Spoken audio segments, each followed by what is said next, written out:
देखो रिकॉर्डिंग को मैसेज किया स्क्रीन शेयर में।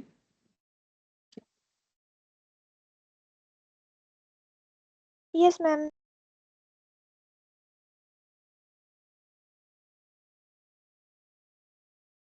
ट्रायंगल ऑफ मनी कंप्लीट हो गया था, जो कि काफी इम्पोर्टेंट टॉपिक है हमारे लिए। ठीक है, अच्छा अभी हम लोग जो है करने वाले हैं सीक्वेंस एंड सीरीज। ठीक है, ये हम लोग पढ़ने वाले हैं, सीक्वेंस एंड सीरीज।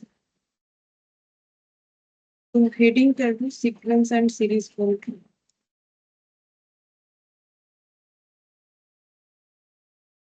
एक बार हेडिंग करो, मुझे फिर ओपन बुक फिर से देखना पड़ेगा।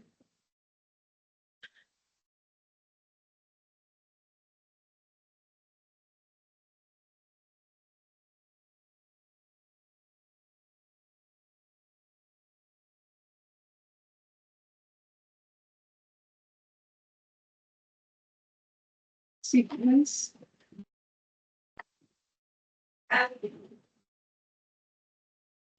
And series.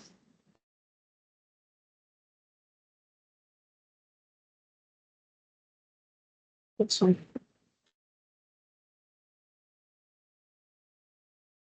सबसे पहले सीक्वेंस का मतलब क्या होता है, सीरीज का मतलब क्या होता है। सीक्वेंस का मतलब होता है ऑर्डर्ड प्लस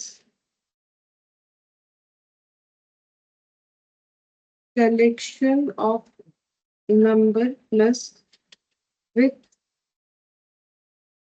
डिफाइनाइट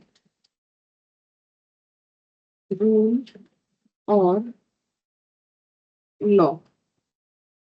सीक्वेंस का मतलब होता है कि अगर हमारे पास कुछ नंबर है कलेक्शन में, ठीक है, जो कि एक ऑर्डर में अरेंज्ड है और एक रूल्स के साथ बंधे हुए, जैसे कि एग्जांपल के तौर पे अगर हम बोले 2, फिर उसके बाद 4, 6, 8 और 10, तो ये कुछ कलेक्शन ऑफ नंबर है और ये एक ऑर्डर में है।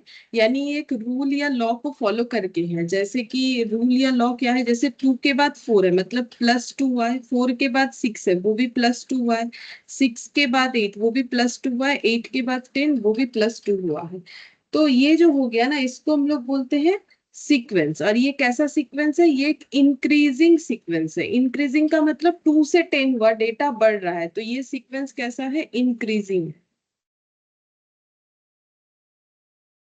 तो फिर इसके बाद और एग्जांपल दे देते हैं, जैसे 19, 14, फिर 9, फिर 4। तो 19 से 14 हुआ है -5 करके, 14 से 9 हुआ है -5 करके, 9 से 4 हुआ है -5 करके। तो ये भी सीक्वेंस है। बट ये कैसा सीक्वेंस है, ये सीक्वेंस इसीलिए क्योंकि ये भी कलेक्शन ऑफ नंबर्स है जो कि एक ऑर्डर में बने हुए हैं और एक रूल्स के साथ बंधे हुए हैं। तो ये डिक्रीजिंग है क्योंकि वैल्यू जो है ग्रेजुअली कम हो रहा है, जैसे यहाँ पर बढ़ रहा है। और अगर ऐसा है, और भी एग्जांपल देते हैं,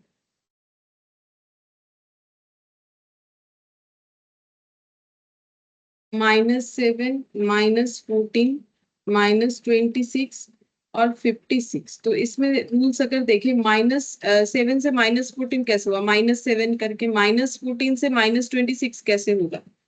तो नहीं सॉरी, ये माइनस करके नहीं हो रहा है, ये यहाँ पर ×2 करो, ×2 करने से हो जाएगा। फिर 14 ×2 करेंगे तो ये 28 कर देते, ये थोड़ा सा गलत लिख दिया मैंने, 28 कर लेते ×2, तो ये हो जाएगा 28। और 28 के साथ अगर हम लोग 2 मल्टीप्लाई कर ले तो ये हम लोग का हो जाएगा 56। अच्छा, यहाँ प्लस कर देते हैं, ठीक है। तो एक्चुअली हम ऐसे लिख देते हैं तो ठीक रहेगा। मेरा एग्जाम्पल थोड़ा सा ठीक करना पड़ेगा मुझे, ऐसे तो ठीक है। हम ऐसे लिखना चाहते हैं कि अगर हम -2 मल्टीप्लाई कर रहे हैं तो ये -7 इंटू -2 +14 हो जाएगा। फिर अगर हम -2 ही मल्टीप्लाई करेंगे तो -28 होगा। फिर अगर हम -2 मल्टीप्लाई करेंगे तो 56 होगा। तो ये जो है, जो जो रूल या लॉ फॉलो हो रहा है, जैसे यहाँ पर हर जगह पे +2, यहाँ पर हर जगह पे -5, यहाँ पर हर जगह पे इंटू -2 हो रहा है, ठीक है। तो ये भी हम लोग का सीक्वेंस बन गया। और ये कैसा सीक्वेंस है? ये जो सीक्वेंस है ये इंक्रीजिंग प्लस डिक्रीजिंग दोनों हो रहा है। इंक्रीजिंग प्लस डिक्रीजिंग दोनों हो रहा है। ऐसा इसीलिए हो रहा है क्योंकि -7 से 14 इंक्रीज, 14 से -28 डिक्रीज, -28 से अगर हम लोग 56 जाते हैं तो वो हम लोग का इंक्रीज हो गया।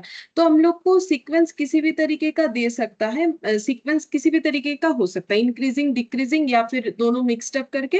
सीक्वेंस का मतलब कुछ कलेक्शंस ऑफ नंबर्स, वो कुछ भी हो सकता है, 2 4 5 6, जो कि एक रूल्स या लॉ के साथ जुड़े हुए होंगे, यानी एक ऑर्डर में रहेंगे, ठीक है। अब बात रहा सीरीज का मतलब क्या होता है।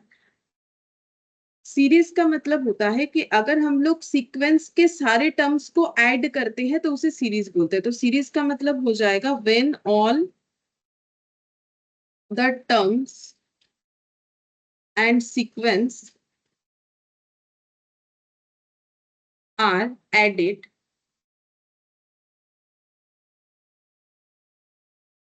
when the terms of लिखो, terms of sequence are added, then it is called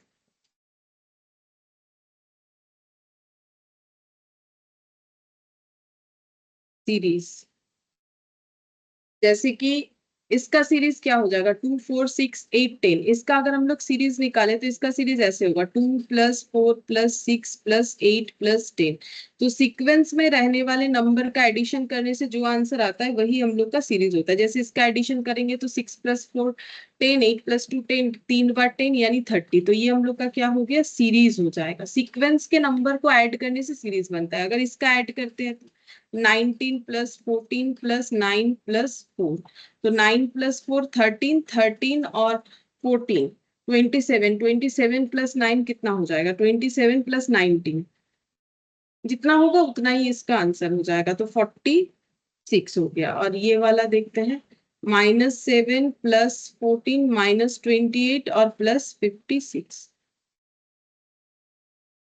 तो 7 -28 +56, ये 35 आ गया। तो ये भी मेरा हो गया सीरीज। ये हो गया मेरा सीरीज। तो सीक्वेंस का मतलब बताया मैंने, सीरीज का मतलब क्या है वो भी बताया। बोलो, सीक्वेंस और सीरीज क्या होता है, क्या ये समझ में आ गया? Yes, ma'am. तो अब हम लोग को यहाँ पर क्या पढ़ना है, हम लोग को यहाँ पर दो तरीके का सीरीज पढ़ना है। एक है एरिथमेटिक प्रोग्रेस, एक है जियोमेट्रिक प्रोग्रेस, ठीक है। तो फिर हेडिंग करो,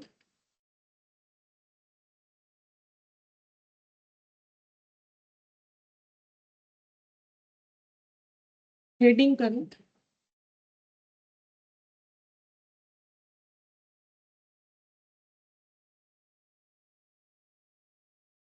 टाइप्स ऑफ सीरीज।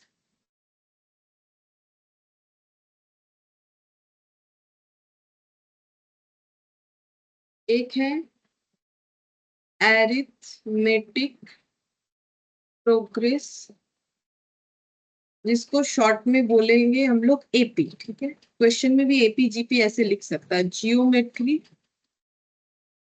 प्रोग्रेस, जिसको बोलेंगे जीपी। अब एरिथमेटिक का मतलब क्या होता है, एडिशन, माइनस, ये जो फंक्शन होता है ना, मतलब मैथ्स में जैसे प्लस करना माइनस करना, इस चीज को बोलते हैं एरिथमेटिक। एरिथमेटिक का मतलब है एडिशन करना और डिडक्ट करना, यानी माइनस करना। ये दो जो ऑपरेशन होता है इसको हम लोग बोलते हैं एरिथमेटिक प्रोग्रेस। अब हम लोग यहाँ पर दो ही चीज सीखना है हमें मेनली, क्या है, एपी का टॉपिक और जीपी। एपी जीपी ये दोनों सीखना है, लेकिन बड़ा होता है टॉपिक, तो पहले एपी सीखेंगे उसके बाद ही हम लोग जीपी सीख सकते हैं। एपी में लग जाएगा हमें 2 क्लास। तो यहाँ पर एक एग्जाम्पल लेते हैं, 2 7 12 17 और 22। तो हम लोगों ने कुछ नंबर्स लिए हैं।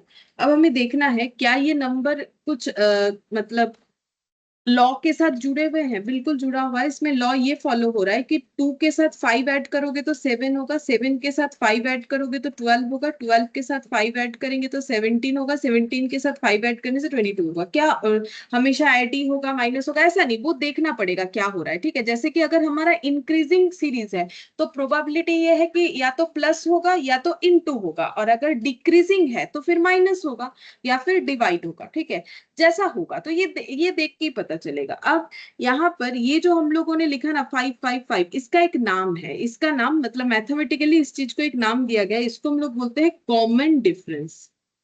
कॉमन डिफरेंस मतलब सभी नंबर में आपस में जो डिफरेंसेस है तो वो क्या है?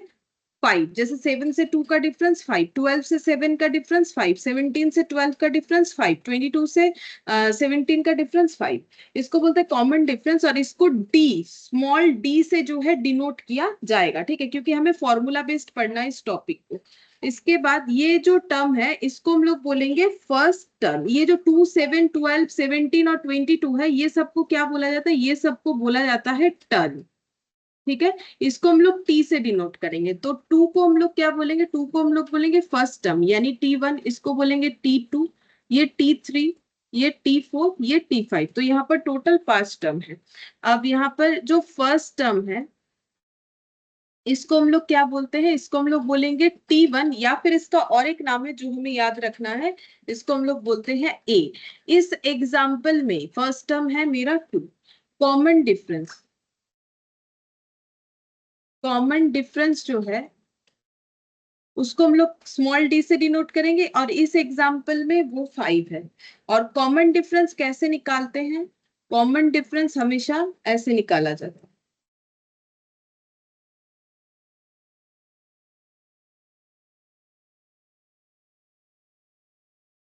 Any term minus previous term, just previous term, just previous term. कोई भी टर्म और जस्ट उसके आगे वाले टर्म का माइनस। देख लो 7, अगर हम लोग कोई भी टर्म 7 ले रहे हैं, उसके आगे वाला क्या है? 2, तो उस दोनों में डिफरेंस। तो कॉमन डिफरेंस कैसे निकालेंगे? कोई भी टर्म ले लेंगे और जस्ट उसके प्रीवियस वाले टर्म का डिफरेंस निकालने से कॉमन डिफरेंस आ जाएगा। अच्छा, अब ये तो हमें याद रखना पड़ेगा। मतलब जैसे कि फर्स्ट टर्म को T1 बोलेंगे, A बोलेंगे, कॉमन डिफरेंस को D बोलेंगे। कॉमन डिफरेंस कैसे निकालना है वो भी याद रखना है। अच्छा, इसके अलावा हमें अब धीरे धीरे फॉर्मूले में जाना है, तो अब हम फॉर्मूला थोड़ा थोड़ा बताने का कोशिश कर रहे हैं। तो यहाँ पर 2, 7, 12, 17 और 22 इसी सीक्वेंस को मैंने फिर से लिखा। ठीक है, अब ए 2 के नीचे हम ए लिख सकते हैं क्योंकि 2 मेरा फर्स्ट टर्म है जिसको हम लोग ए से डिनोट करते हैं। 7 कैसे आया है? ए प्लस डी करके आया, ये हम लोग बोल सकते हैं। देखो ए है 2, 2 के साथ 5 ऐड करने से जो कि हम लोग का है इसमें D5, तो ये हम लोग का आ जाएगा 7। अच्छा, अगर हम लोग ए के साथ 2 बार डी ऐड कर देते हैं, सोचो अगर मैंने 2 के साथ 2 बार 5 ऐड कर दिया तो मेरा कितना आ जाएगा? 12 आ जाएगा। ठीक है, इसके बाद हम ऐसा बोल सकते हैं कि अगर हम ए के साथ 3 बार डी ऐड कर देंगे तो मुझे ये वाला टर्म मिल जाएगा, और यहाँ पर अगर हम 4 बार डी ऐड कर देंगे तो मुझे ये वाला टर्म मिल जाएगा।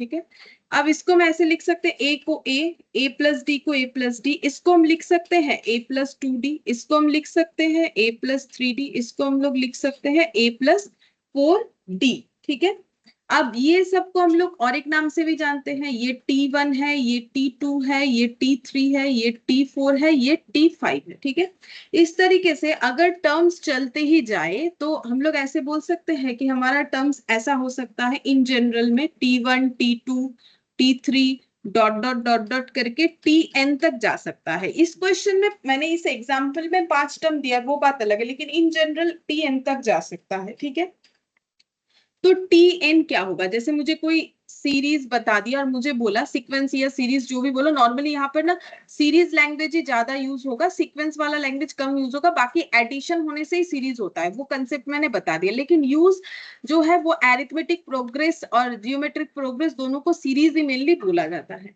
तो यहाँ पर जो Tn है वो कितना आएगा? अगर T1 ए है, T2 A प्लस डी है, T3 A प्लस 2D है, T4 A प्लस 3D है, T5 A प्लस 4D है, तो TN कितना होना चाहिए?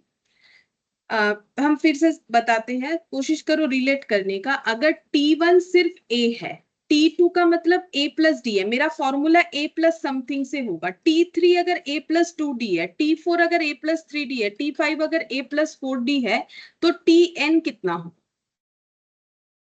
कुछ भी, कुछ भी, जो भी समझ में आ रहा है। ए तो मेरा हर जगह पे है, प्लस डी का रूल्स बता। हाँ, A plus ND। N D हुआ है, थोड़ा सा गलती हो गया। देखो एन, यहाँ अगर एन है तो यहाँ एन ले रहे हैं, ठीक है, लेकिन एक चीज का देखो, अगर यहाँ 2 है, इससे बेटर है इसके आगे वाला समझाते हैं। देखो यहाँ पर अगर मेरा थर्ड टर्म है तो मेरा 2D हो रहा है, फोर्थ टर्म है तो 3D हो रहा है, फिफ्थ टर्म है तो 4D हो रहा है, तो एन टर्म है तो एन तो नहीं होना चाहिए। मतलब अगर 3 यहाँ है तो यहाँ भी तो फिर 3 होना चाहिए था। T3 के लिए A प्लस 3D होना चाहिए था, बट A प्लस 2D है, मतलब एक कम है। तो फिर मेरा एन के लिए क्या होना चाहिए? A plus N minus 1 into D। हाँ, ये होना चाहिए, ठीक है। A plus N minus 1 into d, खुद से ही बता दिया है तो याद भी रह जाएगा, ठीक है। ये टी एन का फॉर्मूला हो गया। हमें क्वेश्चन में नॉर्मली यही सब पूछेगा कि nth नंबर टर्म बताओ, तो ये हो गया मेरा formula. A T N equal to A plus N minus 1 into D, AP के केस में ये फॉर्मूला हो गया, ठीक है। अच्छा, अब इससे काफी सारा क्वेश्चन होता है, तो चलो पहले हम थोड़ा सा एक दो एग्जाम्पल लेते हैं और कुछ पूछते हैं कि यहाँ पर कौन सा क्या टर्म है। जैसे कि अगर मैंने यहाँ पर एक एग्जाम्पल लिया 3, 8 और 13, तो मुझे बस बता दो कि इसमें डी कितना है, मेरा क्वेश्चन ये है।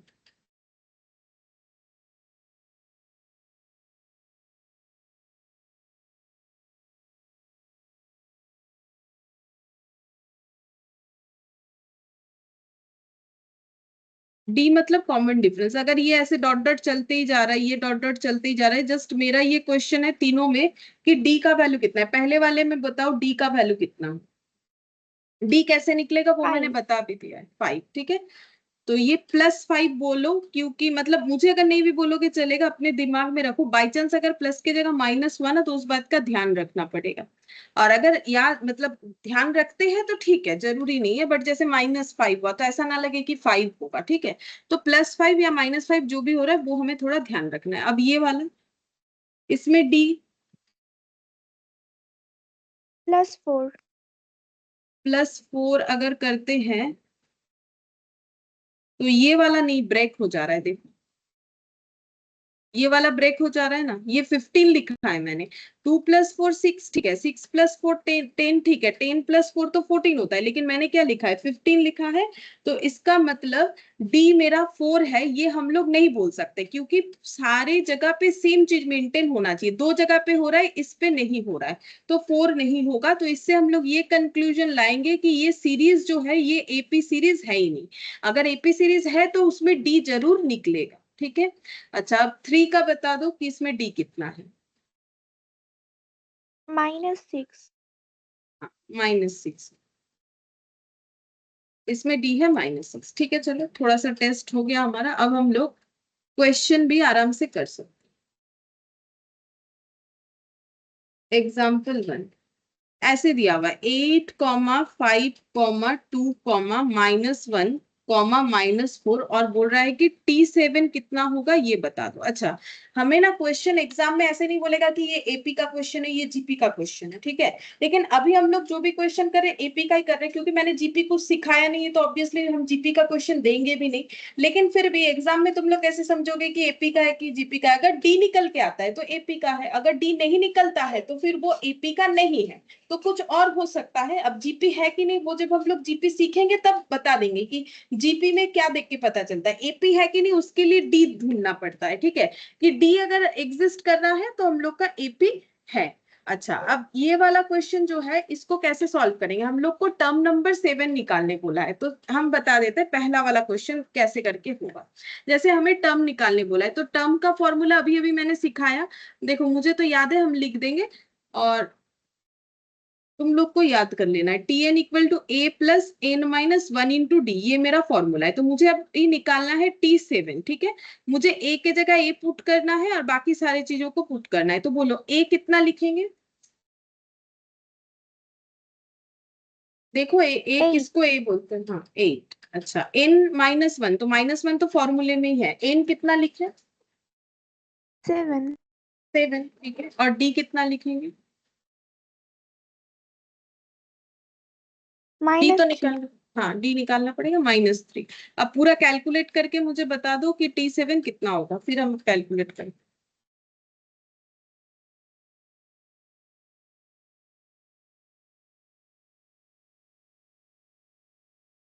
-10 -10 सही बोल, -10 आंसर होगा, ठीक है।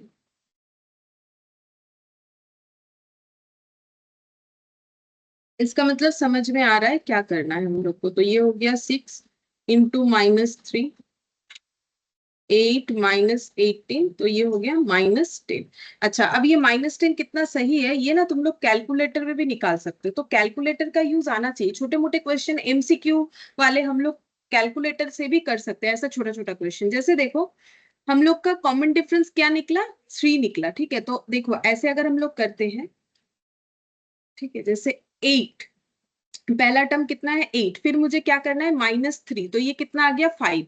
अब इक्वल करते जाओ, देखो ऑटोमेटिकली उसके बाद वाले में भी -3 का मतलब -3 ऑटोमेटिकली उसमें कैलकुलेट हो जाएगा। 2 आ गया। अब देखो हम फिर सिर्फ इक्वल करेंगे, -1 आ जाएगा। ये देखो सिर्फ इक्वल करेंगे, -4 आ जाएगा। फिर इक्वल कर दिया, -7 आ गया। तो ये मेरा कितना नंबर टर्म हुआ? ये first, second, third, fourth, fifth. तो ये -7 मेरा 6 नंबर, और उसके बाद क्या आना चाहिए? -10। ये देखो -10 आ गया। मतलब कैलकुलेटर में जो फंक्शन है वो ऑटोमेटिकली सेट हो जाता है। क्या करना होगा? पहला टर्म लगा दिया, और क्या हमारा कैलकुलेशन है, क्या है कैलकुलेशन? हर एक टर्म से -3 होना चाहिए, तो -3 लिख दिया, फिर इक्वल। अब इक्वल करते जाओ करते जाओ करते जाओ, मिलता जाएगा सारा टर्म, ठीक है। जैसे ये मैंने फॉर्मूले से निकाला। एग्जाम में अगर ऐसा क्वेश्चन आए और हम लोग बहुत अच्छा हमारा ग्रिप बन जाए, तो हम लोग ऐसे कर सकते। डी निकाल लिया, तो ये second, third, fourth, fifth, six, seventh, मुझे सेवेंथ बोला है तो हम -10 में टिक कर देंगे, हो गया। तो ये कैलकुलेटर के यूज से बहुत जल्दी हो जाएगा। नेक्स्ट हम लोग करेंगे एग्जाम्पल 2। तो ऐसे है, 3√7, 4√7, 5√7 dot dot is 17/√7। Tn equal कितना होगा? एक्चुअली ये क्वेश्चन थोड़ा सा हम लैंग्वेज बता देते हैं क्या बोला है। मैंने तो जस्ट ऐसे ही लिख दिया, यहाँ है, दिखा दे। ऐसे बोला है क्वेश्चन,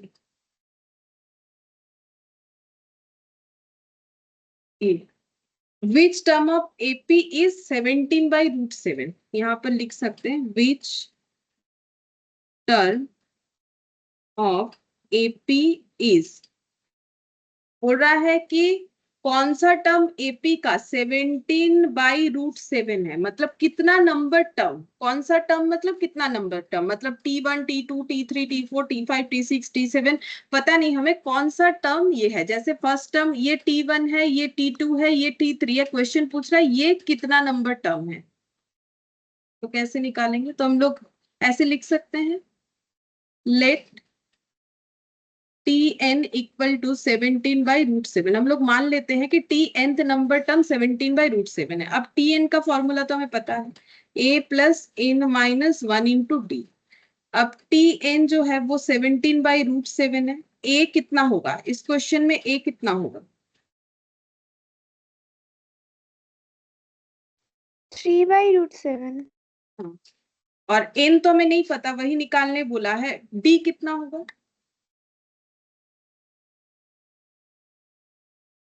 d ऐसे निकाल, 1/√7 हाँ 1/√7, any term divided by previous term.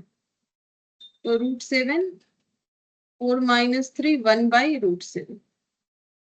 तो ये हो गया 1/√7। अब इसका कैलकुलेशन करना पड़ेगा। अच्छा कैसा कैलकुलेशन करें कि जल्दी जल्दी सॉल्व हो जाए? तो एक काम करते हैं, यहाँ पर ये 17/√7 माइनस कर लेते हैं इधर 3/√7 और ये हो जाएगा n-1 डिवाइडेड बाई √7। अब ये एलसीएम कर लेंगे तो ये हो जाएगा 17 - 3 और इधर हो गया n-1 डिवाइडेड बाई √7। अब √7 दोनों साइड से हटा दो तो 17 - 3 कितना होता है 14। 14 इक्वल टू n-1 तो n कितना हो जाएगा 14 + 1 यानी 15। तो 15th नंबर टर्म का वैल्यू हम लोग का जो है 17/√7 होगा। ठीक है, 17/√7 हम लोग का ये वाला होगा। क्या हम लोग इसको भी कैलकुलेटर पे कर सकते हैं? ये कर सकते हैं बट इसमें थोड़ा सा डिफिकल्टीज आएगा बिकॉज √7 वगैरह है तो हमें ना पॉइंट में आंसर दिखेगा। होगा, ऐसा नहीं कि नहीं होगा। जैसे 3 डिवाइडेड बाय मुझे लिखना है √7 तो ये हो गया रूट और ये 7 तो ये इतना वैल्यू आएगा 3 डिवाइडेड बाय √7। अब मुझे उसमें क्या करना पड़ेगा, मुझे उसमें ऐड करना पड़ेगा प्लस ऐड करना पड़ेगा 1 डिवाइडेड बाय √7 ये इक्वल। अब इक्वल करेंगे तो ये जो है 17/√7 ये थोड़ा आइडेंटिफाई करना इसमें मुश्किल हो जाएगा क्योंकि पॉइंट में आ रहा है ना। तो ऐसे केसेस में हमें फॉर्मूले का जरूरत पड़ेगा। ठीक है, तो फॉर्मूला तो चाहिए, याद रखना पड़ेगा, लेकिन अगर इस तरीके का √7 वगैरह है तो थोड़ा सा जो है कैलकुलेटर में प्रॉब्लम हो सकता है हमें इजीली आइडेंटिफाई करने में। तो इसको हम लोग ऐसे कर सकते हैं। बाकी जब ऑप्शन आएगा, क्योंकि देखो ये तो हम लोग बिना ऑप्शन का कर रहे हैं क्वेश्चन, जब ऑप्शन आएगा तो और भी आसान हो जाएगा क्योंकि इनके बहुत सारे ऑप्शंस होंगे तो वो ऑप्शंस पुट करके भी हम लोग आंसर देख सकते हैं कि क्या। एग्जाम्पल 3 करते हैं। देखो एग्जाम्पल 3 में क्या बोला है,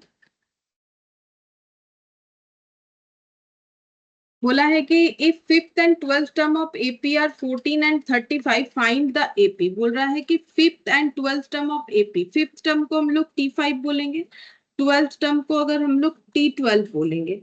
तो इसका वैल्यू हमें बता दिया, 5th टर्म है 14 और 12th टर्म है 35 और हम लोग को पूछ रहा है कि अगर ऐसा है देन बोल रहा है फाइंड द एपी। अगर ऐसा है find the AP, find the AP मतलब पूरा एरिथमेटिक प्रोग्रेस ही बना के दिखाओ, मतलब T1 से लेके T12 तक क्या क्या होगा वो हमें बताना है।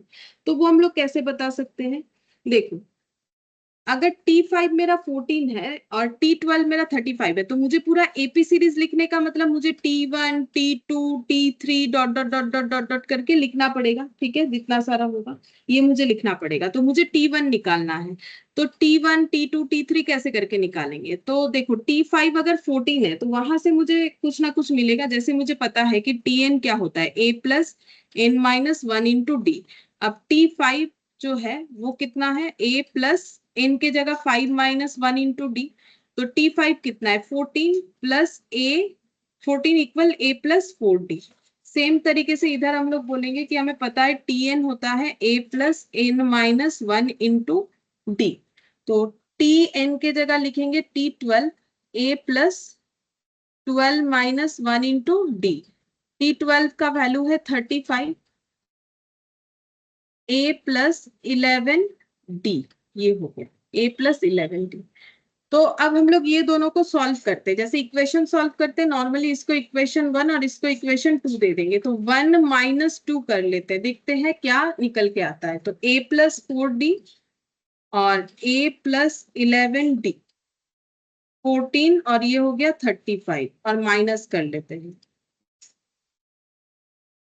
ये कैंसिल आउट। 4 - 11 कितना हो जाएगा -7D और ये हो जाएगा -21। तो D हो जाएगा -21 डिवाइडेड बाय -7 यानी 3 हो जाएगा।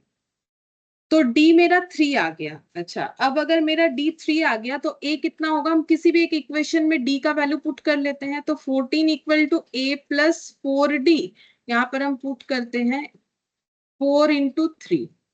तो 14 - 12 equal to A equal to कितना हो जाएगा 2। ठीक है, A2 हो गया। अब मेरा फिर एपी सीरीज क्या होगा, पहला टर्म T1 यानी A होता है तो पहला टर्म हो गया 2, उसके बाद वाला क्या होगा A+D, उसके बाद वाला हम लोग बोल सकते हैं ना A+D। तो 2+3 उसके बाद हो जाएगा 2+2 इंटू 3 2D, ऐसे करके लिख सकते हैं। उसके बाद 2+3 इंटू 3 ऐसे एंड डॉट डॉट चलता जाएगा। ठीक है, या फिर कैलकुलेटर पे भी लिख के सेट करके कर सकते हैं। तो पहला 2 फिर 5 फिर ये कितना हो जाएगा 8 फिर ये कितना हो जाएगा 11, ऐसे डॉट डॉट करके चलता जाएगा। अब अगर हम लोग कैलकुलेटर पे करें तो और भी जल्दी हो जाएगा। जैसे हमारा पहला टर्म है 2 और उसमें ऐड होना है 3, तो मैंने 3 ऐड कर दिया तो 5 आ गया। उसके बाद देख देख के लिख सकते हैं 8, 11, 14, 17, ठीक है, 14, 17, 20, ये देखो कितने आसानी से लिख सकते हैं, 14, 17, 20, ठीक है। इसके बाद आ जाएगा 23। अच्छा, अब रहा बात कितना तक हमें लिखना है, वो तो ऑप्शन में बताएगा। ऑप्शन में अगर 4 डेटा रहेगा तो 4 निकालेंगे, अगर 5 रहेगा तो 5 निकालेंगे, 6 रहेगा तो 6 निकालेंगे। यहाँ पर पता नहीं कितने सारे निकाले हैं, देखते हैं। यहाँ पर 14 तक ही निकाला है, बाकी मैंने तो काफी सारा निकाल के दिखा दिया। हमारे ऑप्शन के साथ जो मैच होगा वो हम लोग देख लेंगे कि उस हिसाब से लिख देंगे, ठीक है। अच्छा, अब एग्जाम्पल 4, ये वन बोला है divide 69 into 3 parts which are in AP and are such that the product of the first two part is 483।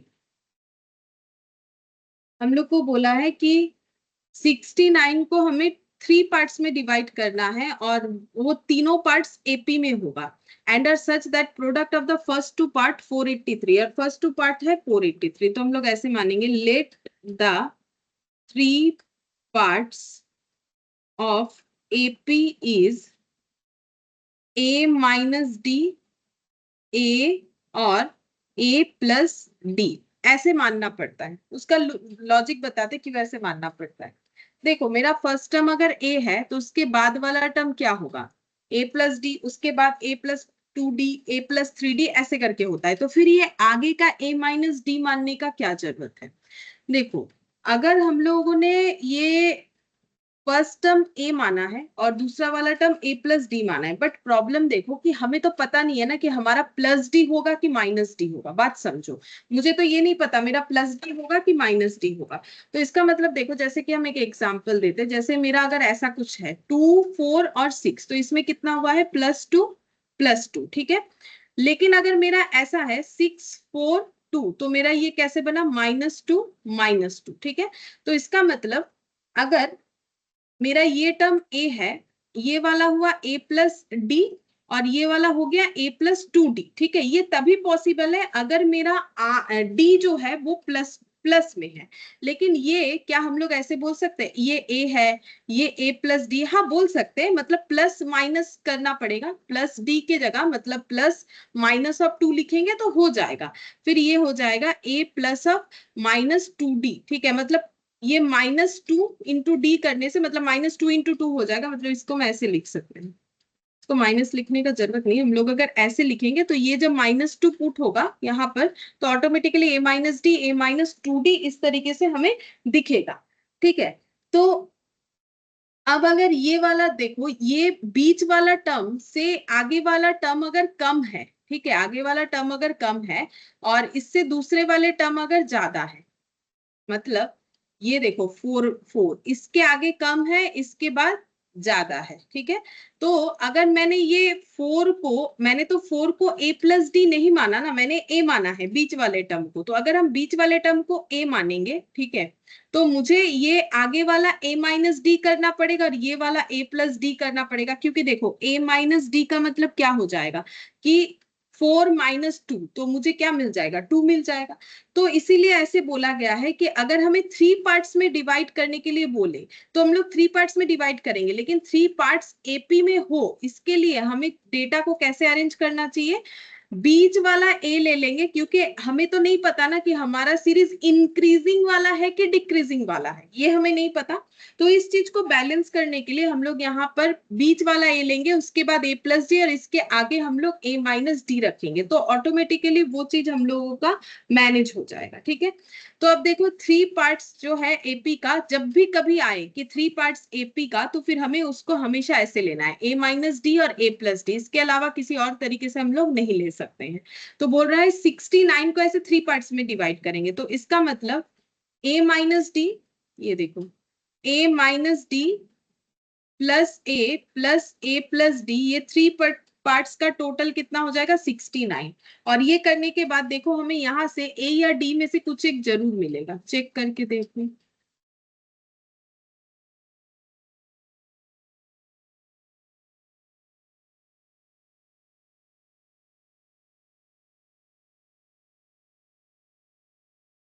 23।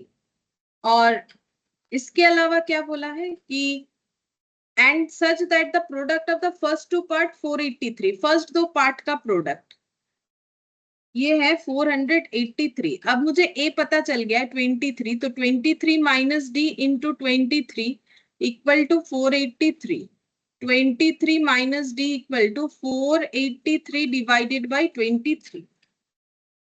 तो 483 डिवाइडेड बाई 23 कितना हो जाएगा? देखो 21 और माइनस डी इक्वल टू -2, तो डी इक्वल टू कितना हो गया? 2 हो गया। तो इसका मतलब हमें पूछा है कि 3 पार्ट्स एपी का क्या क्या होगा। तो 23 -2 पहला वाला, बीच वाला 23 और ये 23 + 2 मतलब 21, 23 और ये हो गया 25। हमें ऐसे मानना पड़ेगा। अगर हम लोग ऐसे मानते हैं ना कि 3 टर्म ऐसा है ए प्लस डी और ए प्लस 2d, तो हम लोग इसे सॉल्व ही नहीं कर पाएंगे। अननोन फिगर है ना सारा, तो हम लोग सॉल्व नहीं कर पाएंगे। अगर ये a plus d a plus 2d, इसका मतलब ये इंक्रीजिंग सीरीज को हम लोग बता रहे कि ये इंक्रीजिंग है। ठीक है, कि पहला ए है उसके बाद ए प्लस डी हो रहा है, लेकिन हमें क्या पता डी प्लस में है कि माइनस में है। ठीक है, तो डिक्रीजिंग भी तो हो सकता है, इसीलिए इस तरीके से लिखना है। तो एक आगे वाला हमें कम लेना है, देखो बीच वाला ए फिक्स्ड कर दिया, इसके आगे वाला प्लस में लेना है और ये वाला माइनस में लेना है। ठीक है, पीछे वाला माइनस में लेना है। तो ये हो जाएगा 21, 23 और 25। ये हम लोग का बन गया। 69 को 3 पार्ट्स में डिवाइड किया और तीनों पार्ट्स जो है वो हम लोग का एपी में है, इससे ये पता चला। बोलो, समझ में आया?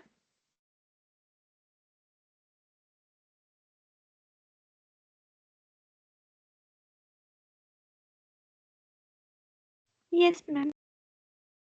ठीक है, तो 5th नंबर वाला देखते हैं। बोल रहा है find the arithmetic mean between 4 and 10। तो हम लोग को बोला है एरिथमेटिक मीन, मीन का मतलब एवरेज होता है, बिटवीन 4 एंड 10।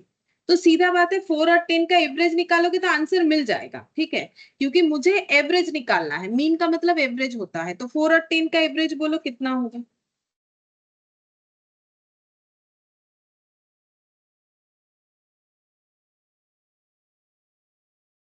7 हो गए। लेकिन इसको हम लोग एपी से कैसे कर सकते हैं? तो एपी से हम लोग ऐसे कर सकते हैं, हमें बोला है 4 और 10 के बीच का डेटा निकालने के लिए। तो 4, इसके बीच में एक गैप रहेगा, फिर 10 हो जाएगा। 4 और 10 के बीच का डेटा हमें निकालने के लिए बोला है। मीन का मतलब होता है एवरेज, यानी बीच वाला। 4 और 10 के बीच का डेटा। एरिथमेटिक मीन का मतलब होता है 4 और 10 के बीच का डेटा। तो ये T1 हो गया एज वेल एज ये A हो गया। तो हमें T2 निकालने के लिए बोला है। T3 हमारा 10 है। ठीक है, तो हम लोग कैसे करके T2 निकालेंगे? बताओ कैसे करके T2 निकलेगा? ओरली भी निकाल सकते हैं हम लोग, या फिर मतलब ओरली तो दिख ही रहा है 4 में कितना क्या करे कि कुछ ऐसा डेटा है और उसके बाद 10 दिया है। तो या फिर ऐसे निकाल सकते हैं कि T3 हम लोग क्या लिख सकते हैं? T3 का मतलब A plus 3 minus 1 into D हो जाएगा। T3 का वैल्यू 10 है, A का वैल्यू 4 है, ये हो गया 2 डी। तो 10 माइनस 4 इक्वल 2 डी, तो ये हो गया 6। तो डी कितना हो जाएगा? 3। तो अगर मुझे डी पता चल गया तो हम T2 भी निकाल सकते हैं ना। T2 क्या हो जाएगा? A plus 2 minus 1 into D. तो A कितना है? A है 4 और 2 माइनस 1, 2 माइनस 1 1 हो गया, 1 इंटू डी, डी का वैल्यू 3 है, तो ये देखो 7 आ गया। तो अगर हमें कभी एरिथमेटिक मीन निकालने बोले दो नंबर के बीच में, तो हम लोग सीधा एवरेज कर देंगे, ये शॉर्टकट है, आंसर मिल जाएगा। या फिर जो हम लोगों ने सीखा अभी आज की एरिथमेटिक प्रोग्रेस क्या होता है उसके हिसाब से भी कर सकते हैं। मीन का मतलब होता है बीच वाला डेटा, मिडिल। मीन का मतलब मिडिल, एवरेज। ठीक है, तो देखो ना 4 और 10 के बीच में 7 आ जाएगा। तो 4 और 10 के बीच का नंबर हमें ढूंढने बोला था, तो हम लोग इस प्रोसेस से भी कर सकते हैं। ये जो मैंने शॉर्टकट बोला बिकॉज मीन का मतलब एवरेज होता है, तो उससे भी हम लोग कर सकते हैं।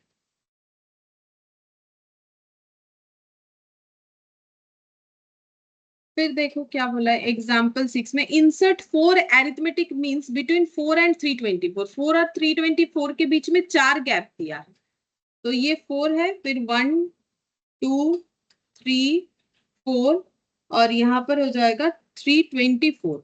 इसके बीच में 4 जो है डेटा हमें इंसर्ट करना है। तो ये मेरा 4 क्या हो जाएगा, 4 मेरा T1 भी है, A भी है, T2 T3 T4 T5, ये मेरा क्या हो गया, ये मेरा T6 हो गया। तो सेम तरीके का क्वेश्चन है, हमें इसके बीच का डेटा निकालना है, 4 और 324 के बीच का डेटा। लेकिन अब एवरेज करने से नहीं आएगा, क्योंकि इसके बीच में सिर्फ एक डेटा निकालना नहीं है ना, हमें बोला है 4 से लेके 324 के बीच में 4 डेटा हमें दिखा दिया है, गैप देके 4 डेटा हमें निकालना है। तो कैसे निकालेंगे, जैसे अभी ये वाला निकाला, ये लेंदी प्रोसेस से वैसे ही निकलेगा, शॉर्टकट वाले प्रोसेस से नहीं निकलेगा। तो कैसे निकाल सकते हैं हम लोग, सबसे पहले डी निकाल लेंगे। ए तो हमें पता ही है, बस ए पता है, डी निकल जाएगा तो आंसर आराम से हो जाएगा। तो a plus 6 minus 1 into d, T6 का मतलब, तो 324, ए है हम लोग का 4 और ये हो गया 5D। तो 324 minus 4 equal 5D, 320 equal to 5D। तो डी हो जाएगा 64। अगर डी मेरा 64 हो गया, इसके बाद का डेटा क्या क्या हो जाएगा, तो देखो इसका मतलब 4 में अगर हम लोग 64 ऐड करते हैं, क्योंकि मेरा प्लस में आंसर आया, तो ये आ जाएगा 68। अब इसमें फिर से 4 ऐड करो, सॉरी 64 ऐड करो, तो 64 प्लस 68 कितना हो जाएगा, 132। 132 में फिर से 64 ऐड करेंगे, 196, फिर इसमें 64 ऐड करेंगे, कितना हो रहा है,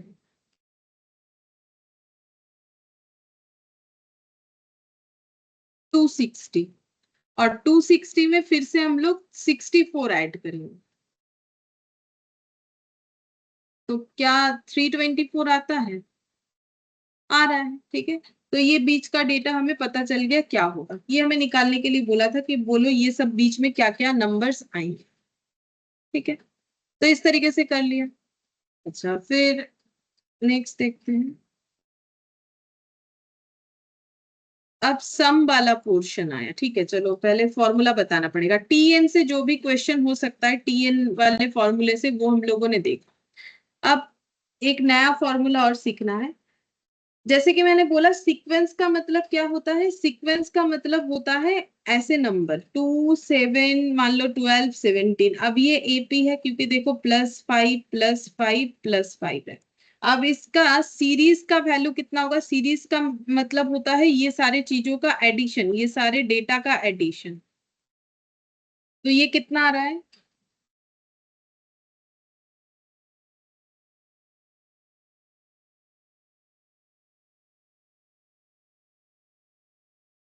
38।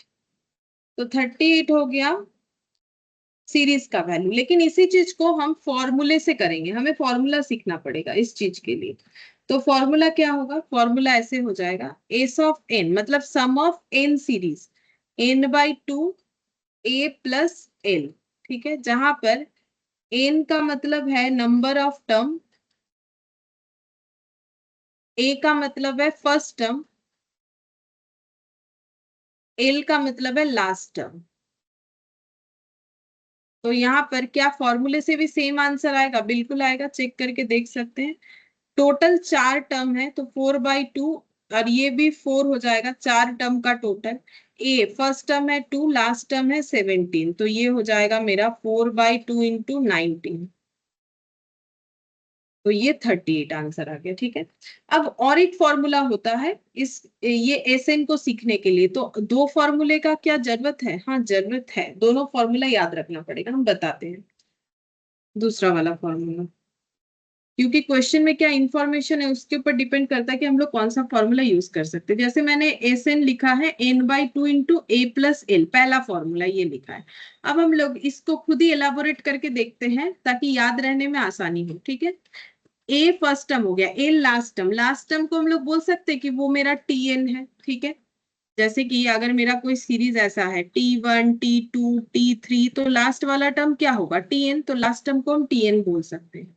अब टीएन का मुझे पता है, टीएन का मतलब होता है A+n-1 इंटू डी, ये टीएन का मतलब हो गया। अब अगर हम लोग दोनों चीजों को यहाँ पर ब्रैकेट में जो लिखा हुआ है इसको ऐड करें तो 2a+n-1 इंटू डी। तो ये फॉर्मूला हम लोगों को याद रखना पड़ेगा, ठीक है। ये वाला फॉर्मूला हम लोग को याद रखना पड़ेगा। जो एक्सप्लेनेशन मैंने दिया वो समझने के लिए, याद रखने में आसानी हो इस वजह से। हम लोग को तो बस इतना याद रखना है। दोनों फॉर्मूला क्यों याद रखना है? अगर मुझे कभी भी क्वेश्चन में लास्ट टर्म नहीं पता है देन हम यही वाला फॉर्मूला यूज करके एसएन निकाल पाएंगे, अदरवाइज नहीं निकाल पाएंगे, ठीक है। अच्छा, अब यहाँ पर एक एग्जाम्पल लेते हैं इस चीज को करने के लिए। 6, 10, 14, मैम 18 है, बोलो। आपने एल का मतलब क्या बताया था? एल का मतलब last term, okay. Last term.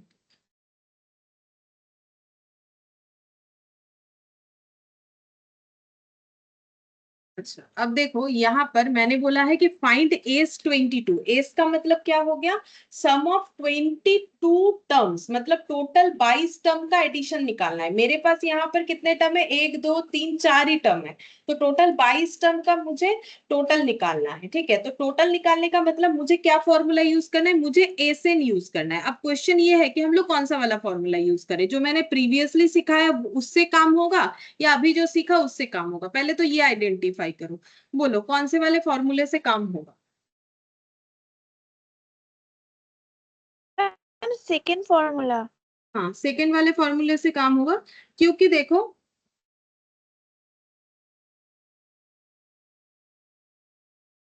ठीक है, देखो सेकेंड वाले फॉर्मूले से इसीलिए होगा क्योंकि हमारा लास्ट टर्म तो है ही नहीं ना हमारे पास। तो हम लोग को ये वाला लगाना पड़ेगा। पहले वाले से भी हो जाएगा लेकिन वो डिफिकल्ट होगा, वो भी दिखाते हैं कैसे करके होगा। तो अभी यहाँ पर एस 22 मुझे निकालना है, तो एन के जगह 22 लिख देंगे। ए के जगह कितना लिखे, बोलो? और डी के जगह कितना लिखे?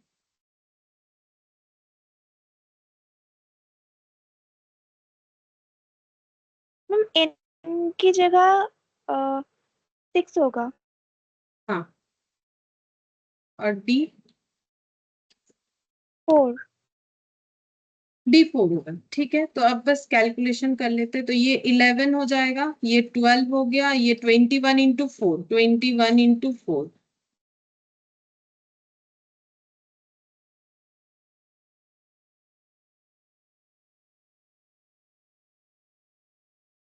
Eleven into 96, 11 into 96, 1056। अच्छा, अब ये जो हम बोल रहे थे कि पहले वाले फॉर्मूले से भी हो सकता है बट बहुत ज्यादा टाइम टेकिंग होगा। कैसे हो सकता है? हम लोगों को T20 निकालना पड़ेगा, T22, क्योंकि हमें 22 टर्म तक का कैलकुलेशन करने बोला है। टोटल 22 टर्म का कैलकुलेशन करने बोला है। हमें T22 निकालना पड़ेगा, फिर A+L करेंगे तो आंसर आ जाएगा। देखो, इसका मतलब मेरा लास्ट टर्म T22 है, तो हम T22 निकाल सकते हैं। कैसे निकालेंगे? T22 इक्वल टू ए मतलब 6 है, A+N मतलब 22 - 1 इंटू डी मुझे पता है 4। तो ये देखो कितना आ जाएगा, 21 इंटू 4,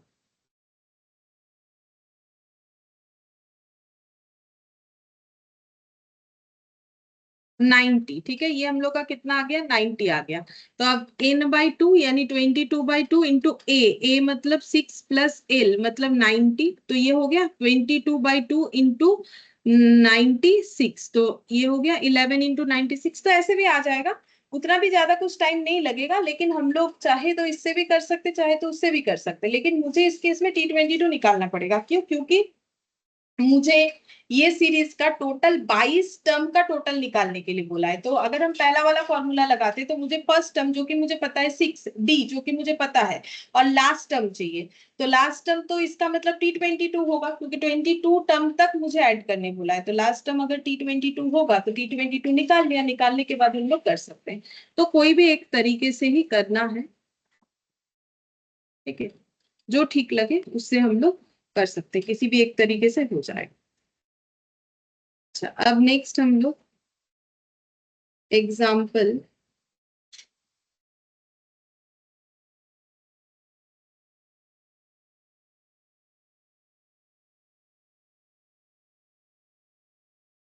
एग्जाम्पल 12 देखते हैं, इसमें एग्जाम्पल 12 क्या है। नहीं, अब और कुछ नहीं है, डायरेक्टली हमारा एक्सरसाइज का क्वेश्चन आ जाएगा, ठीक है। और बीच में जो ये दिख रहा है ना, देखो हम लोगों ने 6 तक कर लिया, ठीक है, 6 तक किया है। ये जो है वही फॉर्मूले का एक्सप्लेनेशन है, यहाँ पर भी एक्सप्लेनेशन है, मैंने बता दिया कैसे करके याद रखना है। ये n/2 इंटू n+1 करने के बाद ये, लेकिन फॉर्मूला नहीं है, मेन फॉर्मूला यहाँ पर आके दिखेगा। अच्छा, ये अलग चीज है, ये s=n², ये अलग है, ये देखने का जरूरत नहीं, ये जब हम करवाएंगे तब देखने से ही होगा। ये हम लास्ट में करवाएंगे, जो क्वेश्चन में जरूरत पड़ेगा, ये स्पेशल कुछ पॉइंट है, ठीक है।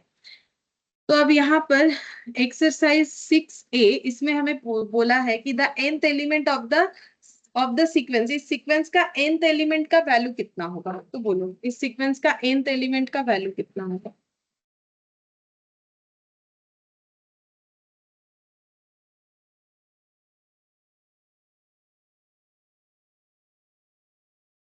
nth एलिमेंट मतलब Tn।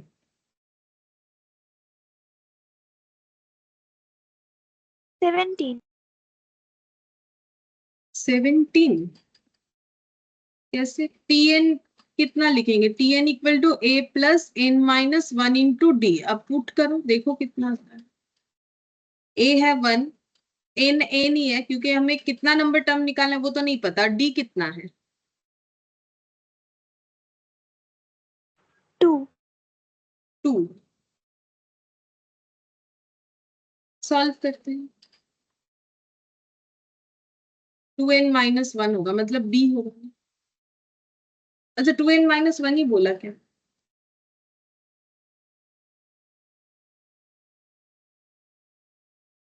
एक्सरसाइज 6A 2n−1 मतलब 1 3 5 7 डॉट डॉट Tn निकालना।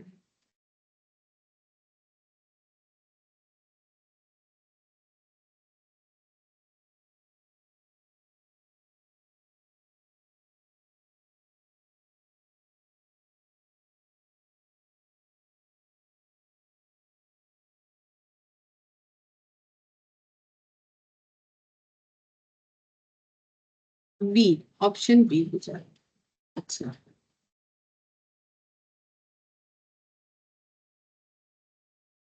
ये वाला जो है ना nth element of the sequence, ये एक्चुअली एपी का क्वेश्चन है नहीं, ये जीपी का है, बट यहाँ दे दिया है तो हम लोग अभी नहीं करेंगे, बाद में करेंगे। देखो ये एपी नहीं है, ये जीपी है। इसमें *2 करो, देखो -1 इंटू -2 करो, देखो यहाँ पर हो जाएगा 2, फिर 2 के साथ फिर से -2 मल्टीप्लाई करो तो ये हो जाएगा हम लोग का -4। -4 के साथ अगर हम लोग -2 मल्टीप्लाई करेंगे तो 8 हो जाएगा। तो मल्टीप्लीकेशन हो रहा है, लेकिन एरिथमेटिक प्रोग्रेस का मतलब मैंने क्या बोला था कि कुछ हमारा ऐड होगा या लेस होगा, मतलब डी जो है वो ऐड होके डी आ रहा है, मतलब डी का वैल्यू एडिशन करके आ रहा है या माइनस करके आ रहा है। मल्टीप्लीकेशन करके होगा तो वो जीपी हो जाता है। तो 2 वाला क्वेश्चन अभी हम लोग नहीं कर सकते क्योंकि वो जीपी का क्वेश्चन दे दिया है। तो जब हम लोग जीपी पढ़ेंगे तब ये वाला करेंगे, याद रखना है, ठीक है, हम तो याद रखेंगे, तुम लोग को भी याद रखना। फिर थर्ड नंबर पे यहाँ पर दिया है कि इसको हम लोग कैसे लिख सकते हैं, तो ये जो लिखा हुआ है वो हम क्लियरली यहाँ पर लिख के दिखाते, क्या लिखा हुआ है। इस साइन को स्टैटिस्टिक्स में बोला जाता है समेशन। दिया हुआ है i=4 to 7, ऐसे रीड करते हैं 4 to 7, मतलब i का वैल्यू 4 से लेके 7 तक है, मतलब 4 5 6 7। और यहाँ पर एक रूट दिया हुआ है 2i-1, ठीक है। तो अब हम लोग इसको कैसे लिख सकते हैं, देखो √ऑफ 2i-1, आई का वैल्यू पहले है 4, तो ये हो गया, ठीक है। समेशन का मतलब होता है एडिशन, अब एडिशन हो गया, फिर आई का वैल्यू हो जाएगा 5, फिर सम, फिर आई का वैल्यू हो जाएगा 6, फिर आई का वैल्यू हो जाएगा 7। तो देखते हैं कितना आता है। 8-1, 10-1, 12-1, 14-1, तो ये हो गया √7, √9, √11, √13। 7 9 11 13, देखते कोई ऑप्शन है 7 9 11 13, ऑप्शन ए। ठीक है। तो ये जो क्वेश्चन है ये हम नहीं बोलेंगे कि पर्टिकुलरली एपी का है कि जीपी का, ये कॉमन सेंस वाला क्वेश्चन दे दिया है कि अगर आई का वैल्यू 4 से लेके 7 तक होगा तो ये जो फंक्शन है 2i root over of 2i-1, इसको हम लोग कैसे लिख सकते हैं वही किया हुआ है। तो इसको हम लोग इस तरीके से लिख सकते हैं, समेशन का मतलब एडिशन होता है, तो आई का वैल्यू 4 से लेके 7 तक पुट करते जाएंगे और जहां पुट करेंगे उस डेटा को ऐड करते हुए लिखते जाना है। फिर फोर्थ नंबर देखते हैं, फोर्थ नंबर में क्या बोला है। फोर्थ नंबर में बोला है the sum of infinite series का है ये question, of series can be written as. But ये वाला क्वेश्चन भी हम लोग नहीं कर सकते क्योंकि मैंने अभी इनफाइनाइट सीरीज नहीं सिखाया है। तो क्वेश्चन फॉर इनफाइनाइट सम जो कि मैंने अभी नहीं करवाया, जब करवाएंगे तब हम लोग ये वाला क्वेश्चन भी करेंगे। मतलब यहाँ से दो क्वेश्चन मैंने बाकी रखा, एक 2 और एक ये 4। अब फिफ्थ नंबर बोल रहा है कि the first three term of sequence when nth term is n square minus 2n। बोल रहा है कि फर्स्ट थ्री टर्म्स किसी सीक्वेंस का क्या होगा जब nth टर्म है n स्क्वायर माइनस 2n। तो इस क्वेश्चन को ना दो तरीके से किया जा सकता है। पहले तो देखो हम लिखते हैं कि यहाँ पर बोला क्या है, tn इक्वल टू अगर n स्क्वायर माइनस 2n है तो हमें पूछा है कि t1 t2 t3 कितना होगा। इसको हम लोग दो तरीके से कर सकते हैं। एक तो मुझे टी एन है, एन के जगह मुझे 1 2 और 3 पुट करना है, पुट करने से मुझे पता चल जाएगा कि क्या क्या वैल्यू होगा। तो पुट करके बताओ कितना कितना आ रहा है, 1 2 और t1 t2 t3 कितना आएगा।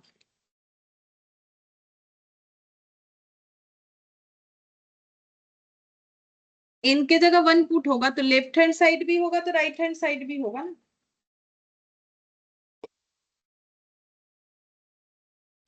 -1। -1, हाँ तीन बताओ, तीन बताना पड़ेगा। -1 तो पहला एक हुआ, ठीक है वो वाला।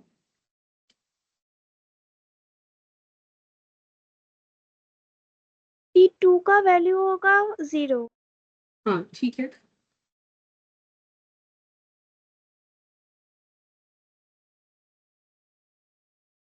और T3 का वैल्यू होगा 3। हाँ ठीक है, ठीक बात।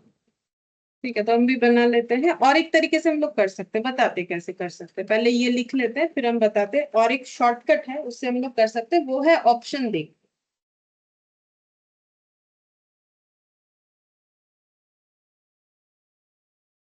तो t1 हो जाएगा 1 स्क्वायर माइनस 2 इंटू 1,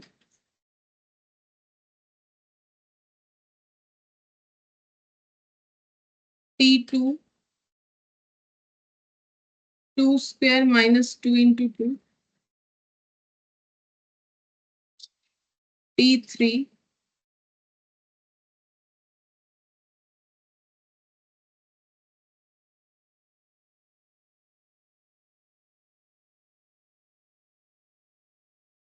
तो ये हो गया 3। तो -1 0 और 3 ये आंसर हो गया। -1 0 और 3 देखते हैं कौन से ऑप्शन के साथ जा रहा है। तो ये पहले वाले ऑप्शन के साथ चला गया। और एक तरीके से कैसे कर सकते हैं देखो, हमें इतना पता है कि ये जो भी आंसर है, अभी तो पता चल गया कि ए ही होगा, ये जो भी आंसर है वो एपी में होना चाहिए। तो देखो -1 और 0 3 एपी में है, बाकी ये कोई भी ना एपी में नहीं है। चेक करके देख सकते हो, कैसे देखो, -1 0 और 3 ये एपी में है। -1 के साथ +1 ऐड करेंगे 0 हो जाएगा। नहीं, +1 करने से तो 0 तो हो रहा है। The first three term of sequence when nth term is, इतना बोला है। ठीक है, अगर हम इसे 0 करना चाहते हैं तो मुझे +1 ही करना पड़ेगा, बट 0 में अगर +1 करेंगे तो ये 3 तो नहीं आएगा।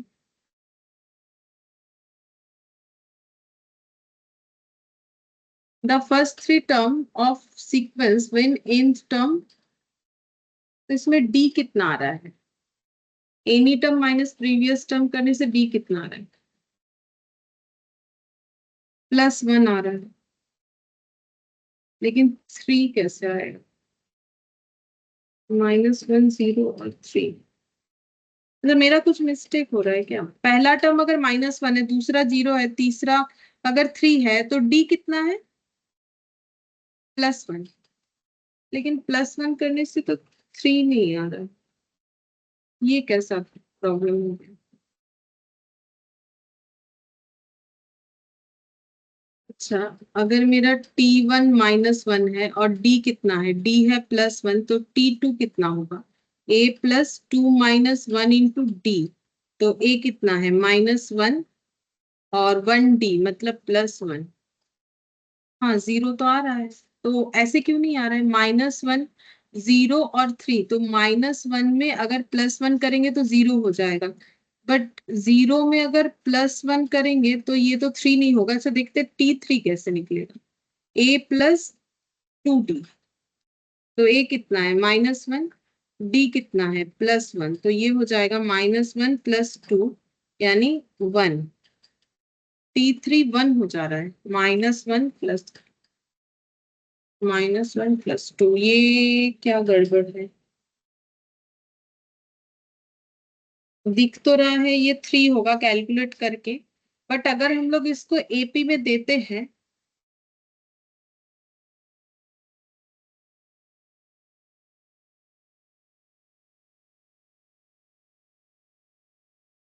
ये 1 हो रहा है। मेरा बात समझ में आ रहा है कि यहाँ पर मुझे क्या इश्यू लग रहा है? ये T1 -1 है, D मेरा +1 है, तो T2 मेरा 0 निकल गया, बट T3 उस हिसाब से अगर निकालने जाए तो मेरा 1 होना चाहिए ना। यहाँ पर अगर +1 करेंगे 1 होना चाहिए, बट ये 3 आ रहा है हम लोग यहाँ पर जब पुट कर रहे हैं।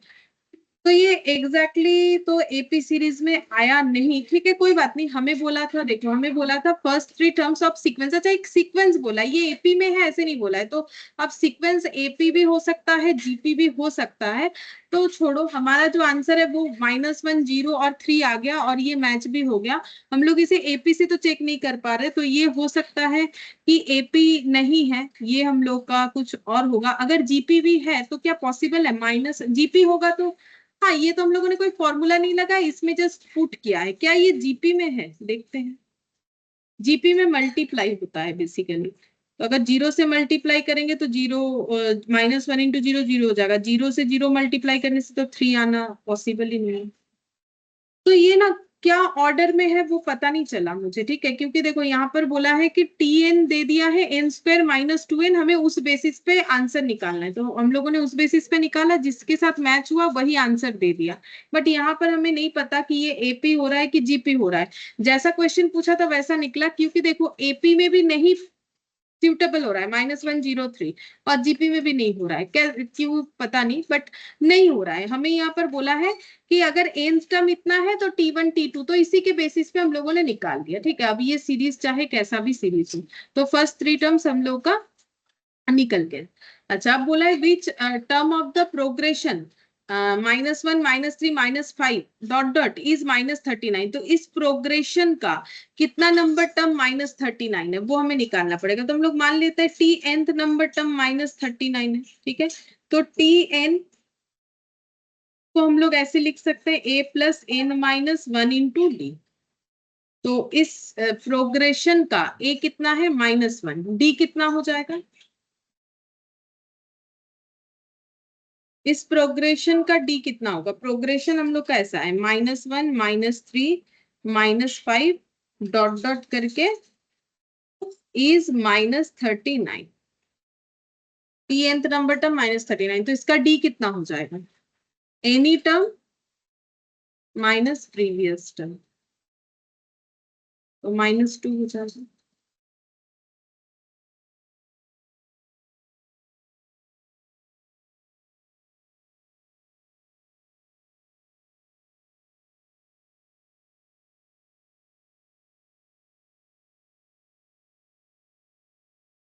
तो एन इक्वल टू हो जाएगा 20। ठीक है, तो टी n 20 आया, तो हम लोग n माने थे 39, तो T20th टर्म जो है वो हम लोग का -39 है। ठीक है, ये हम लोग चाहे तो चेक कर सकते हैं, क्योंकि ये सीरीज हम लोग का कॉमन डिफरेंस दे रहा है तो -2 है। तो ये देखो हम लोग ऐसे कर सकते हैं, फर्स्ट टर्म कितना है, -1, तो 1 लिखा, आगे माइनस दे दिया। अब इसमें क्या ऐड होगा, इसमें -2 हो जाएगा, तो सेकेंड वाला टर्म -3, फिर देखो -5, third, fourth, fifth, sixth, seventh, eighth, ninth, 10th, 11th, 12th, 13, 14, 15, 16, 17, 18, 19, 20, ये देखो -39 आ गया। तो हम लोग ऐसे कैलकुलेटर पे भी देख सकते हैं कि कितना नंबर टर्म -39 हो रहा है। तो इसका आंसर हो जाएगा T20th टर्म, मतलब 6 का आंसर हो गया बी। 7th नंबर में देखो, बोल रहा है the value of x such that 8x + 4 6x - 2 2x + 7 will form an AP. बोल रहा है कि x का ऐसा क्या वैल्यू हो जो यहाँ पुट करने से ये जो 3 नंबर्स दिख रहे हैं, ये 3 जो नंबर्स ये एपी में हो जाए। तो हमें नंबर्स क्या क्या दिए हुए हैं, हमें नंबर्स दिए हुए कुछ इस तरीके से 8x + 4 6x - 2 और 2x + 7 2x + 7 और ऑप्शंस भी दिए हुए हैं। ये हम लोग ऑप्शन से भी कर सकते हैं। देखो ऑप्शन में क्या दिया हुआ है, 15 2 और 15/2, 15 2 और 15/2 और डी दिया हुआ है नन ऑफ दिस, ये दिया हुआ है। ठीक है, तो हम लोग को क्या करना है, हम लोग को बताना है कि x का ऐसा क्या वैल्यू हो ताकि ये एपी सीरीज बन जाए। तो हम लोग क्या कर सकते हैं, पुट करके देख सकते हैं। पहले ऑप्शन ए के साथ ट्राई करते हैं। 8 × 15 + 4 कितना आ जाएगा, 94, नहीं 94 की 64 कितना आ रहा है, 120। अच्छा 124 आ रहा है, मैंने गलत 120। अच्छा इसके बाद 6 × 15 - 2 90 - 2 88 और 2 × 15 + 7 37। तो 124 से 88 और 88 से 37, क्या ये एपी सीरीज बन रहा है, नहीं बन रहा है। देख लो 88 - 124 अगर हम लोग कर लेते हैं तो ये आंसर आ गया -36। यहाँ पर -36 करने से 37 नहीं आएगा, मतलब ऑप्शन ए से हमारा आंसर मैच नहीं हुआ। अब ऑप्शन बी से ट्राई करो, देखो कौन से ऑप्शन से मैच हो रहा है।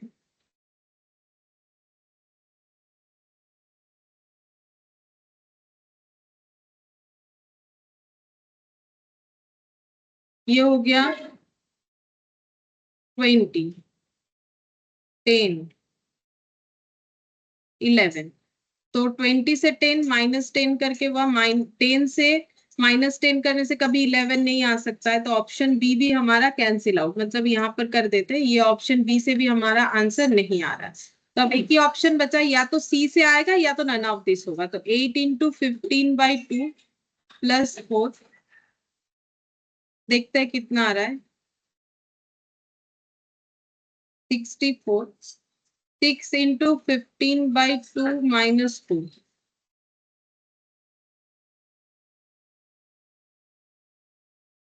43 और 2 × 15/2 +7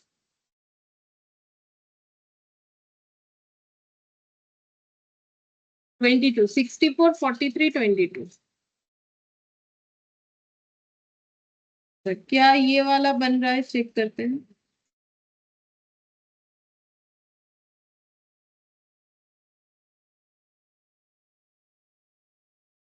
-21, तो 63 43, मतलब ये आंसर हमारा ऑप्शन सी से मैच हुआ। मतलब अगर हम लोग x का वैल्यू 15/2 लेंगे तो ये जो डेटा दिख रहा है ये एपी सीरीज में ट्रांसफर हो जाएगा।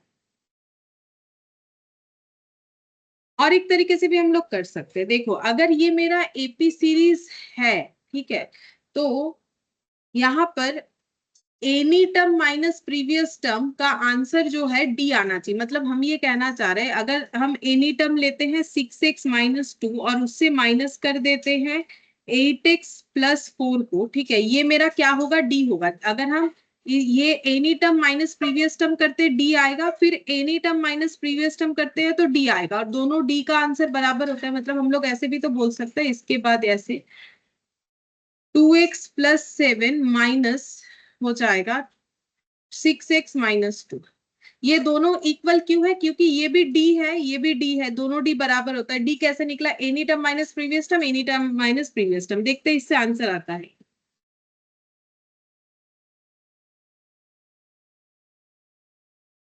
तो ये हो जाएगा -2x - 6 - 4x + 9।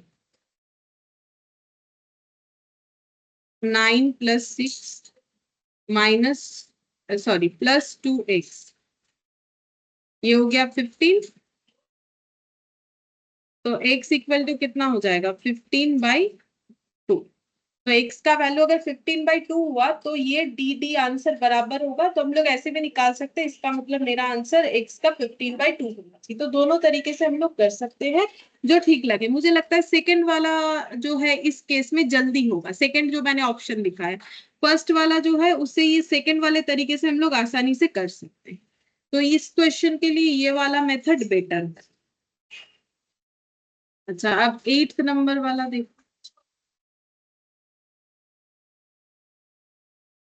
8th नंबर वाले में बोला है the mth term of an AP is n and nth term is n। तो बोल रहा है कि mth टर्म मतलब tm, इसका वैल्यू n है और nth टर्म का वैल्यू है n।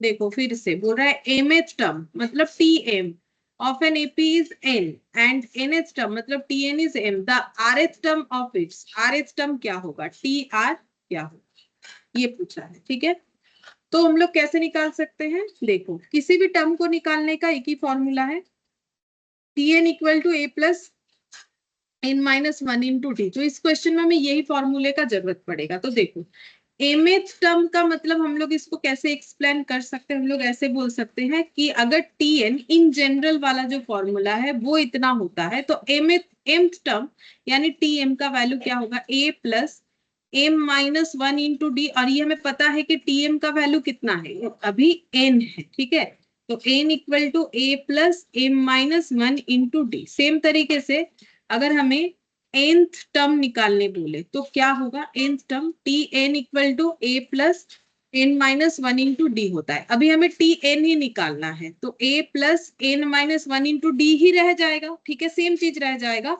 और टी एन का वैल्यू कितना है m, तो हम लोग लिख सकते हैं m equal to A plus n-1 into D.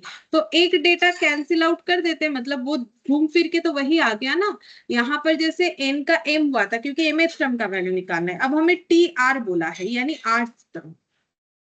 तो आर्थ टर्म हम लोग कैसे निकालेंगे? अगर टी एन होता है ये a plus n-1 into D, तो टी आर कितना होगा? आर्थ टर्म का मतलब टी आर, तो a plus r-1 into D होगा। ठीक है, तो अब हम लोग को क्या करना है? हम लोग को देखते हैं ऑप्शन कैसे दिया हुआ है, क्या इस तरीके का कोई आंसर है? टी आर का आंसर हमें कैसे दिया है? m plus n plus R, m plus n-2 आर, m plus n plus R divided by 2, m plus n-r, इस तरीके का आंसर दिया। मतलब आंसर में m n और r है। ठीक है, a d नहीं है, इसका मतलब a और d का वैल्यू हमें फाइंड आउट करना पड़ेगा। तो हम लोग कैसे फाइंड आउट कर सकते हैं? हम लोग इसको इक्वेशन 1 और इसको इक्वेशन 2 देके सॉल्व करते हैं। कैसे करेंगे? हम पहले कर लेते हैं 1-2। ठीक है, तो a plus m-1 into D equal to n, और ये हो जाएगा a plus n-1 into D equal to m। अब हम माइनस कर लेते हैं, तो ये कैंसिल आउट हो गया। यहां से d कॉमन जाएगा तो ब्रैकेट में क्या बचेगा? m-1 माइनस ऑफ n-1, और ये हो जाएगा n-n। तो ये d m-1 minus n plus ये और ये cancel out, d into m minus n equal to minus common ले लो m माइनस n हो जाएगा। तो हमारा कैंसिल आउट करने में आसानी है। तो ये कैंसिल आउट होके -1 हो गया। डी का आंसर हम लोग का -1 हो गया। तो हम लोग यहाँ पर टी आर में डी के जगह लिख सकते हैं -1। अब ए कितना होगा? अगर डी -1 हो गया है तो हम लोग पुट करते हैं, 2 इक्वेशन में पुट करते हैं, जो कि है m plus m equal to a plus n-1 into D. तो m a का वैल्यू नहीं पता, वही निकालना है n-1, और d का वैल्यू आया है -1। तो a कितना आ जाएगा? m equal to a plus, अब ये -1 से मल्टीप्लाई होकर -n, माइनस माइनस में प्लस n, तो a का वैल्यू हो जाएगा m प्लस n-1। तो यहाँ पुट करेंगे तो टी आर हो गया m plus n-1 minus r plus 1। तो ये कैंसिल आउट होके m plus n minus R, जो कि एमसीक्यू के पॉइंट ऑफ व्यू से देखा जाए तो थोड़ा बड़ा तो है जरूर क्वेश्चन, बट अब जैसे दिया है हमें वैसे ही करना था। m plus n minus r आ गया, मतलब ऑप्शन डी हम लोग का आंसर होगा। ऑप्शन डी हम लोग का आंसर होगा। M H term, N H term, R H term निकालने बोला था, एम एन टर्म दे दिया था। तो हम लोगों ने क्या किया, हम लोगों ने पहले हर जगह पे एक जनरल फॉर्मूला लिख दिया कि टी एन का फॉर्मूला क्या होता है, फिर एन की जगह जितना नंबर टर्म था उतने नंबर टर्म को पुट कर दिया। जैसे कि एम एच टर्म था तो एम पुट किया और एन की जगह एन पुट किया, और टीएम का वैल्यू पता था वो पुट कर लिया, जो कि हमें क्वेश्चन दिया था। फिर अगर टी एन टर्म का वैल्यू एम बोला है तो इसका मतलब a plus N minus one into d m है। फिर वो सारी चीजों को सॉल्व करके ए और डी निकला, जिसमें डी माइनस वन और ए निकला है हम लोग का M plus N minus one, वो पुट करके टी आर आ गया M plus N minus R. Next करते हैं question number 9।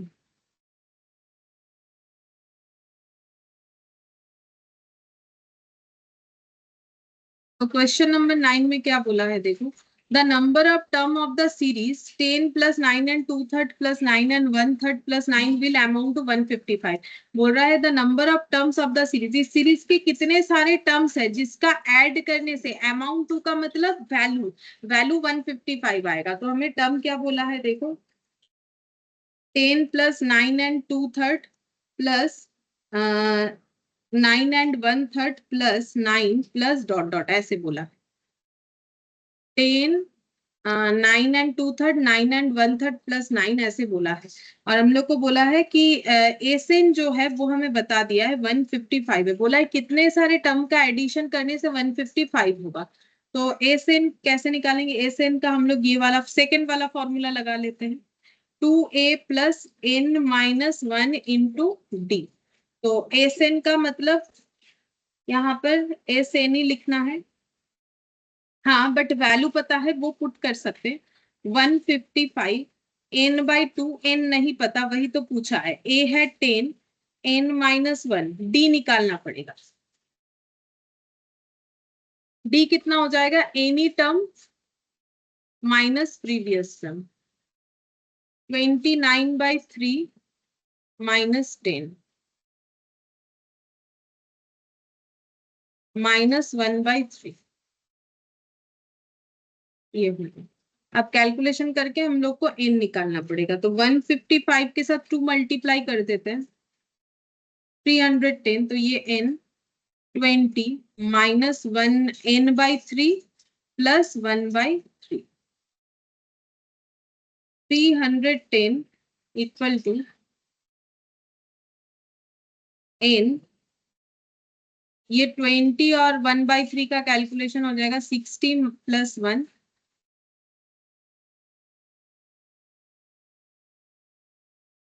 61/3 minus n/3,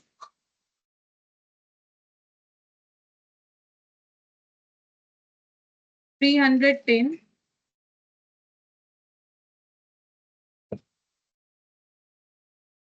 n/3 कर देते हैं तो ये आ जाएगा 61 माइनस n।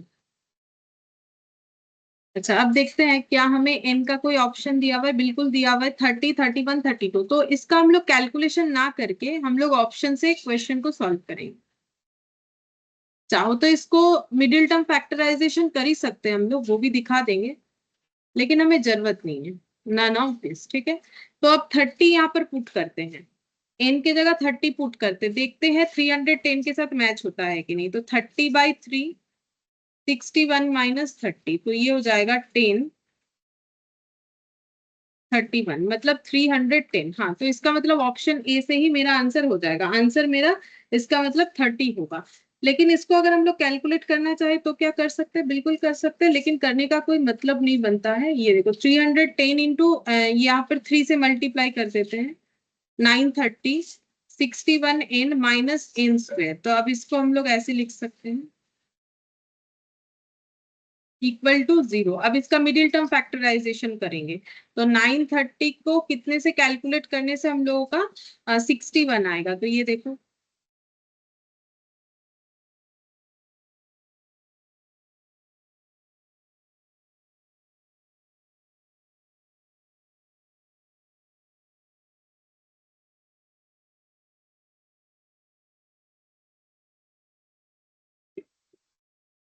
ये हो गया 30 और ये हो गया 25।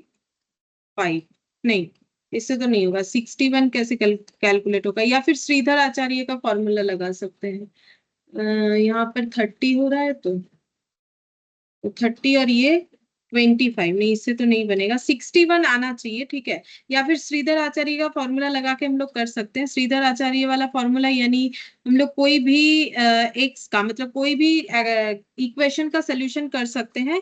उसमें फॉर्मूला होता है X equal to minus B plus minus root over of B square minus 4ac divided by 2a। ये हम लोग इक्वेशन वाले चैप्टर में करते हैं। इसमें पुट करने से यहाँ पर n का वैल्यू आ जाएगा। हाँ, ये इक्वेशन ऑब्वियसली x का नहीं है n का है, तो उससे क्या फर्क पड़ता है, रूल्स तो सेम है। तो ये अगर मिडिल टर्म फैक्टराइजेशन जाएगा तो वैसे कर सकते हैं, अगर नहीं जाएगा देन हम लोग उस तरीके से कर सकते हैं जैसे मैंने बोला। तो बेटर है कि ऑप्शन से ही कर लेना, जब होगा तो हमें ये सब में जाने का जरूरत क्या है। ऐसा करना पड़ेगा, ऐसा कोई मैंडेटरी तो नहीं है, हमें ऑप्शन चूज करने से मतलब।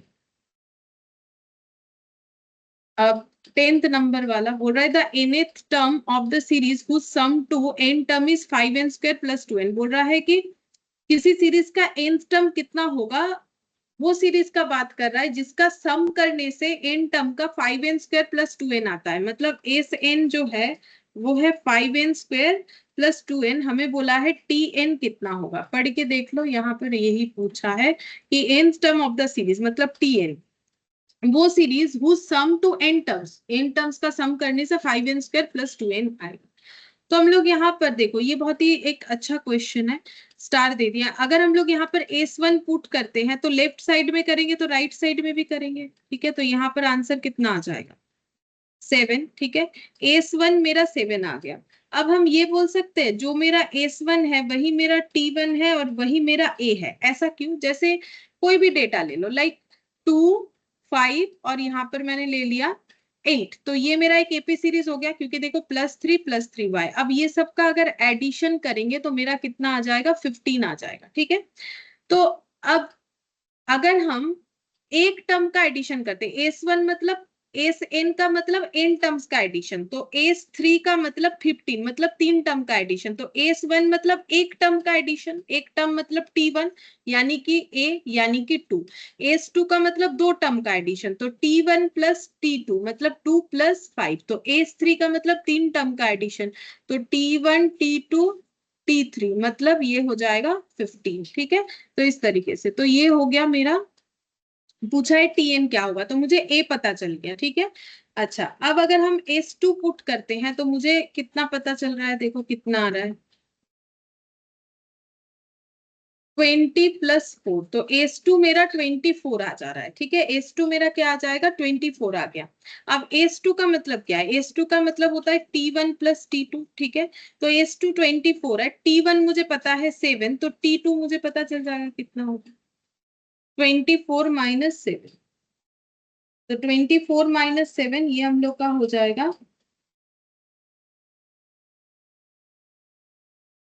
17। तो T2 हम लोग का 17 आ गया। अच्छा, अब D निकाल सकते हैं आराम से। तो D कितना हो जाएगा, D हो जाएगा पहला टर्म 7 फिर 17, तो D कितना हो जाएगा any term minus previous term. तो D मेरा हो गया 10। अब मुझे क्या निकालना है, TN निकालना है। तो TN निकाल लेते हैं।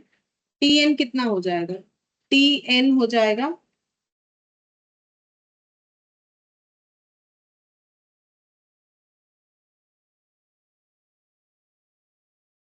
अच्छा N मतलब, एक सेकेंड देख लेते हैं।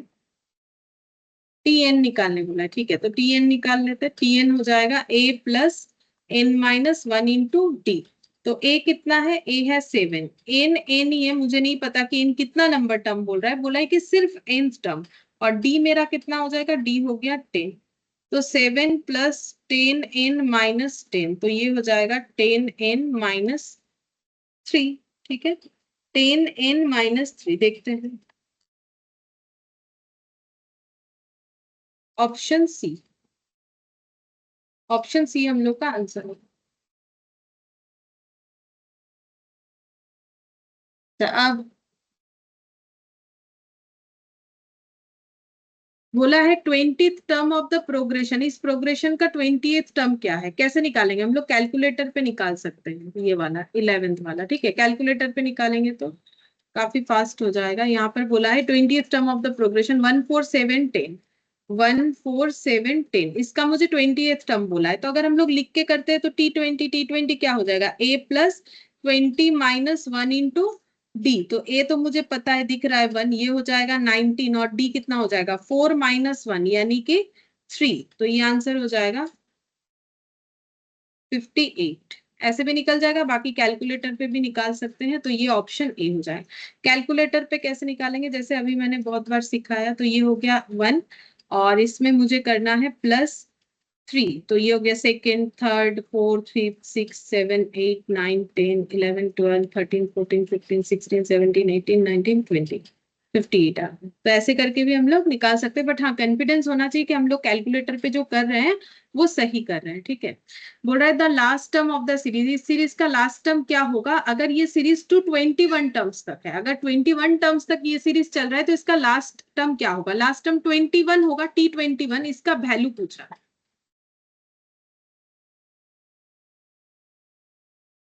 तो हम लोग को बेसिकली T21 पूछा है, A plus n minus 1 into T. तो देखो कैसे निकालेंगे। लास्ट टर्म A है 5, और D हम लोग का any term minus previous term 7 minus 5 मतलब 2, 5 प्लस 40 यानी 45, 45 हो जाएगा, ऑप्शन सी। 12 का ऑप्शन सी हो जाएगा। 13 वाला,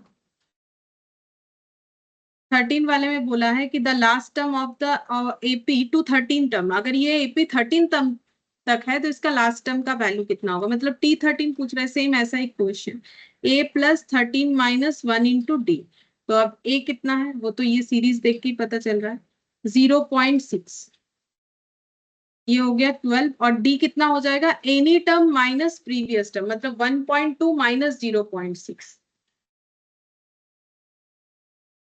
तो 0.6 प्लस 12 इंटू